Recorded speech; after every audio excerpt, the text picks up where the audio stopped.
بسم اللہ الرحمن الرحیم ایاک نعبد و ایاک نستعین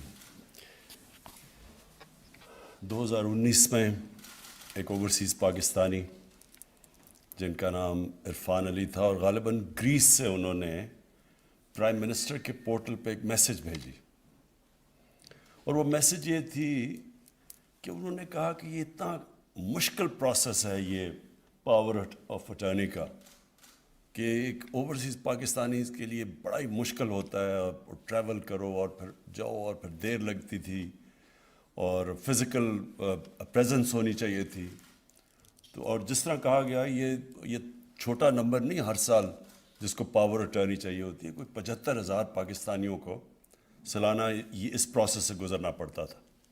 تو اس نے یہ کہا کہ یہ آپ اس کو ڈیجیٹائز کیوں نہیں کرتے ہیں، ٹیکنالوجی کا استعمال کریں، اور اس نے پھر ایک تجویز دی میرے پورٹل کے اوپر۔ اس کے بعد یہ پروسیس شروع ہوا اور اس کے بعد پھر جتنا نادرا کو بھی ایکٹ بھی چینج کیا گیا اور آج ہم ادھر پہنچ گئے ہیں کہ ہم انہی پاکستانیوں کے لیے جو محنت کش پاکستانی جن کے اوپر ہمارا ملک چل رہا ہے آج، ان کی جو ریمیٹنسز ہیں تقریباً $30 ارب ریمیٹنسز بھیجتے ہیں ہر سال اور جو ہم ایکسپورٹ سے وہ جو گیپ پورا نہیں کر سکتے، ان کے پیسے کی وجہ سے آج ہم پاکستان ادھر کھڑا ہے۔ تو اس لیے مجھے آج خوشی ہو رہی ہے کہ ہم نے ان کے لیے ایک اور آسانی پیدا کی۔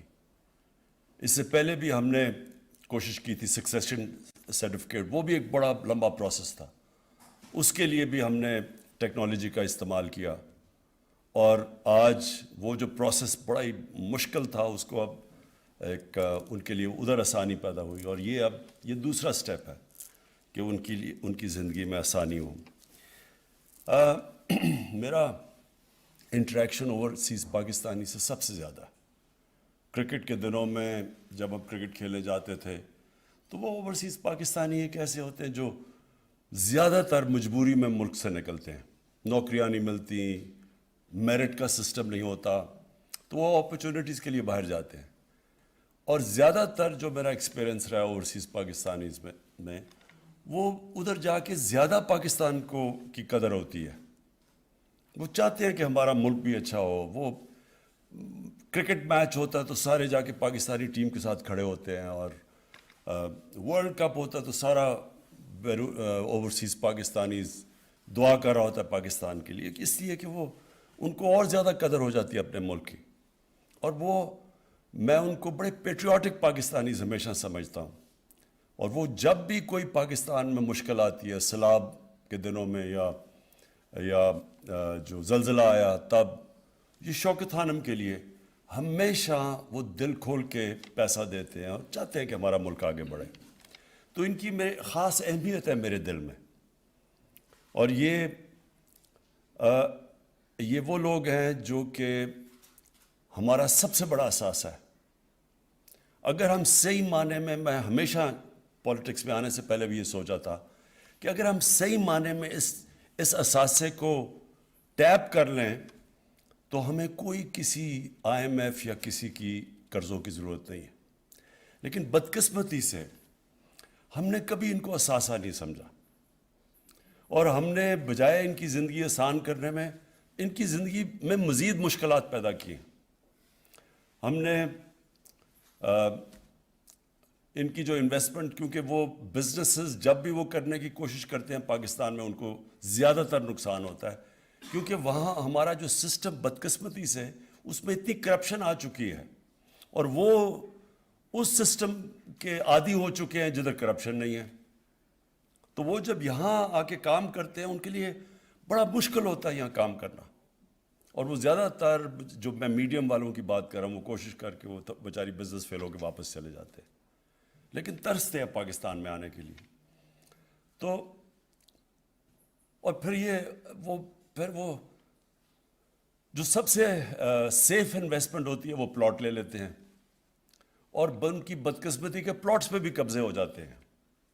تو اس لیے ہم اتنے بڑا اپنا جو اس ملک کا اثاثہ ہے وہ اس کا پاکستان کو پوری طرح فائدہ ہی نہیں ہو سکتا۔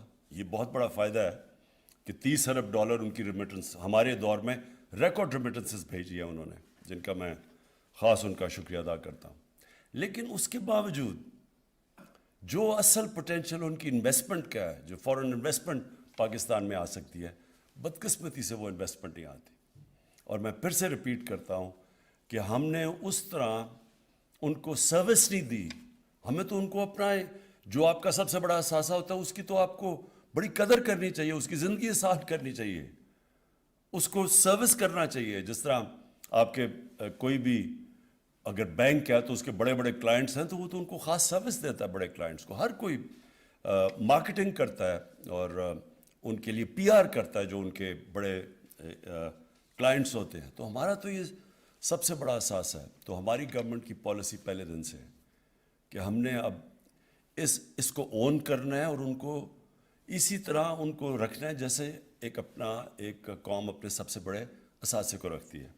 تو یہ تو ایک قدم ہے. سکسیشن سرٹیفکیٹ ایمبیسیز کو، جس طرح ابھی فارن منسٹر نے آپ کو کہا کہ ہم نے ان کو کلیئر انسٹرکشنز بھیجے ہیں کہ ایمبیسیز کو جو ہمارے خاص طور پہ جو ہمارے محنت کش Saudi Arabia, U A E, Middle East کے اندر جو صبح سے لے کے شام تک کام کر کے پیسہ بھیجتے ہیں یہاں، ان کے لیے خاص طور پہ ان کو سروس کرنا، ان کی مدد کرنا، ان کی زندگی آسان کرنا.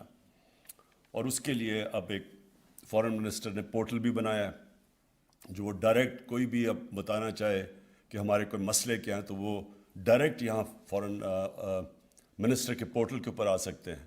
جس طرح ہمیں یہ گریس سے ایک اوورسیز پاکستانیز نے بتایا یہ اس کا پاور آف ٹرنی کا، اس طرح ان کو بھی بڑی اچھی انفارمیشن آئے گی اب انشاءاللہ، کیونکہ وہ اب کنیکٹ ہو گئے ان سے آن لائن. جو مجھے کل خاص طور پہ خوشی ہوئی کہ ہم نے اب اوورسیز پاکستانیز کو شامل کر لیا پاکستان کی ڈیموکریسی کے اندر. اب ان کو جو ووٹنگ رائٹس ملے ہیں، میں آپ کو بتاتا ہوں اس کا فائدہ کیا ہے. اس کا فائدہ یہ ہے کہ اب ہر گورنمنٹ مجبور ہو جائے گی کہ اپنے اوورسیز پاکستانیز کی قدر کرنا، کیونکہ وہ ووٹ ڈال سکتے ہیں. جب وہ ووٹ ڈالیں گے تو وہ تو اس گورنمنٹ کو ووٹ دیں گے جو ان کی زندگیاں بہتر کرے گی، آسان کرے گی. اور تو یہ اس سے بڑا فائدہ ہوگا کہ ووٹ کا سب سے بڑا فائدہ یہ ہوتا ہے کہ ایک جمہوریت کے اندر ایک انسان اپنی ووٹ کے ذریعے حکومت کے اوپر چیک رکھ سکتا ہے. تو یہ 90 لاکھ اوورسیز پاکستانی ہیں ہمارے، ان کو اب جب رائٹ ملے گا ووٹ دینے کا تو یہ جو ووٹ سے گورنمنٹ سب ان کی قدر کریں گی، جو بھی گورنمنٹ آئے گی. اور یہ جو دوسری چیز کل اس کی بھی مجھے بہت خوشی ہوئی، ای وی ایم مشینز کی. دیکھیں یہ بھی آج ہم اس لیے کر سکے ہیں کیونکہ نادرا نے ٹیکنالوجی کا استعمال کر کے ان کی زندگی آسان کی ہے. تو ٹیکنالوجی تو انسان کی زندگی ہر جگہ آسان کر رہی ہے. اب ہر جگہ دیکھ لیں کہ ٹیکنالوجی جدھر جدھر ٹیکنالوجی آ رہی ہے، کدھر لوگوں کی کیا 20 سال پہلے 10 سال پہلے کیا تھا اور آج کیا ہے. ٹیکنالوجی، یہ موبائل فون نے دنیا چینج کر دی ہے، اور اتنی تیزی سے ٹیکنالوجی چینج کر رہی ہے کہ انسانی تاریخ میں کبھی ٹیکنالوجی اتنی تیزی سے چینج نہیں انسان کی زندگی میں لے کے آ رہی جو آج ہے. تو اس لیے ٹیکنالوجی کا آج استعمال نہ کرنا، اس سے بڑا امکانہ کیا سوچ ہو سکتی ہے. سوچے 2008 کے اندر الیکشن گورنمنٹ نے ایک کمیشن بنائی تھی، غالباً میرے خیال میں سغرا امام اس کی ہیڈ تھیں، اور انہوں نے ریکمنڈیشن دی، بار بار میٹنگز کر کے انہوں نے ریکمنڈیشن دی. الیکشن کمیشن نے ریکمینڈ کیا کہ ای وی ایم الیکٹرانک ووٹنگ مشینز آنی چاہیے. یہ 2008 کی بات کر رہا ہوں، لیکن کیوں نہیں ایکسیپٹ ہوئی؟ یہ کوئی بھی وہ لوگ جو اس ملک کے اندر ایک پرانے سسٹم سے فائدہ اٹھا رہے ہیں وہ کبھی چینج نہیں آنے دیں گے. ہم نے اتنی کوشش 3 سالوں میں، مثلا میں آپ کو مثال دیتا ہوں کہ یہ کس طرح یہ ایک کرپٹ سسٹم سے جو فائدہ اٹھاتے ہیں چینج نہیں آنے دیتے. ہم نے یوٹیلیٹی سٹورز کے اندر ہم نے چیک کرنے کے لیے کہ پلفریج نہ ہو، ہم نے کوئی اس کو آٹومیٹ کرنے کا فیصلہ کیا. اندر یوٹیلیٹی سٹور کے جو لوگ کام کر رہے تھے انہوں نے ہی جا کے عدالت میں اسٹے آرڈر لے لیا, آٹومیشن روک دی. ایف بی آر کتنی دیر سے کوشش کر رہی ہے آٹومیشن کی, وہ کوئی نہ کوئی وجہ سے وہ ہونا نہیں. اندر سے لوگ, ایف بی آر کے اندر سے لوگ آٹومیشن نہیں آنے دیتے, کیونکہ یہ جو سسٹم بنا ہوا ہے اس میں سے بدقسمتی سے پیسہ آتا ہے. اسٹیٹ گورنمنٹ کے پاس پیسہ نہیں آتا, لیکن جو ٹیکس کلیکٹ کرنے والے ہوتے ہیں ان میں سے کوئی بڑا پیسہ بناتے ہیں. ٹریک اینڈ ٹریس سسٹم, بڑی کمپنیز, بڑے ایسے سیمنٹ ہوا یا جدھر اربوں روپے کی سیلز ہوتی ہیں, شوگر, سگریٹ, یہ کتنے 15 سال سے کوشش ہو رہی ہے کہ ٹریک اینڈ ٹریس سسٹم آئے تاکہ وہ جو چیز بیچتے ہیں, مثلاً اگر 100 یونٹس بیچ رہے ہیں تو وہ صرف 70 یونٹ ڈکلیئر کرتے ہیں, 30 آف بکس بیچ دیتے ہیں. تو ٹریک اینڈ ٹریس سسٹم سے یہ ختم ہو جانا تھا. یہ اب جا کے ہماری 3 سال کی کوششوں سے انشاءاللہ اگلے ہفتے پہلی دفعہ پاکستان کی تاریخ میں ہم ٹریک اینڈ ٹریس سسٹم لے کے آ رہے ہیں, جس کو کئی سالوں سے سیبوٹاج کیا گیا. تو یہ وہ لوگ جو کہ پرانے سسٹم, کرپٹ سسٹم سے فائدہ اٹھا رہے ہیں, وہ چینج نہیں آنے دیتے. اب ای وی ایم مشین ہے, ساری دنیا میں کام کر رہی ہے. ہمارے سارے جتنے مسئلے ہیں جو ہماری ہوئی تھی جوڈیشل کمیشن 2015 میں, اس نے لسٹ کیا 6 ہفتے کی ہیئرنگ کے بعد کہ کیا کیا مسئلے ہیں کہ پاکستان میں صاف اور شفاف الیکشن 1970 کے بعد نہیں ہو سکے. انہوں نے لسٹ کی کیا وجوہات تھی, وہ سارے مسئلے ختم ہو جاتے ہیں ای وی ایم مشین سے. پچھلے الیکشن کے اندر 15 لاکھ ووٹ ضائع ہوئی, وہ اگر ای وی ایم مشین ہوتا تو 15 لاکھ ووٹ کاسٹ ہو جانی تھی. اس میں بہت بڑے فراڈ چلتے ہیں, جعلی ووٹس ہیں, مرے ہوئے لوگوں کی ووٹس انہوں نے درج کروائی ہوئی ہیں, یہ ساری اڑ جاتی ہیں جس دن ای وی ایم مشینز آئیں. تو ای وی ایم مشین سے ہمیں کیا فائدہ ہے؟ یہ ایسی ہے کہ جب میں کرکٹ میں 8 سال کوشش کی نیوٹرل امپائرز لانے کی, اب مجھے کیا فائدہ تھا نیوٹرل امپائرز کا؟ اور پاکستان وہ ملک ہے جو دنیا 200 سالہ کرکٹ کی تاریخ میں جو نیوٹرل امپائر لے کے آئے تھے. ہم نے سینٹ الیکشن میں کہا کہ اوپن بیلٹ ہونی چاہیے, کیونکہ سب کو پتا ہے کہ سینٹ کے اندر پیسہ چلتا ہے, ووٹ خریدی جاتی ہے کیونکہ سیکرٹ بیلٹ ہے, خفیہ بیلٹ کے اندر پیسہ چل جاتا ہے, سب کو پتا ہے. 30 سال سے پیسہ چل رہا ہے. ہم گورنمنٹ میں بیٹھ کے ہم نے کہا کہ اوپن بیلٹ ہونی چاہیے, پتہ چلے کہ کس نے کس کو ووٹ دی ہے. یہ دونوں جماعتوں نے اس کے خلاف کھڑے ہو گئے. یعنی اس میں مجھے کیا فائدہ, ہماری پارٹی کو کیا فائدہ کہ اگر لوگوں کو پتہ چل جائے کس نے کس کو ووٹ دی ہے. تو یہ سارے وہ لوگ ہیں جو کرپٹ سسٹم کو بچا رہے ہیں.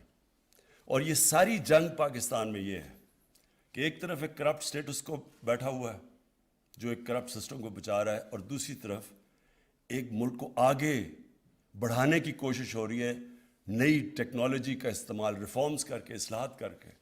اور یہ اس وقت یہ جو سارا اسمبلی میں کل ڈرامہ ہوا تھا وہ اس چیز کا تھا. کیوں روک رہے ہیں آپ اوورسیز پاکستانیز کو ووٹ ڈالنے میں؟ ان کی پیسہ تو آپ لے لیتے ہیں لیکن وہ ووٹ نہیں دے سکتے.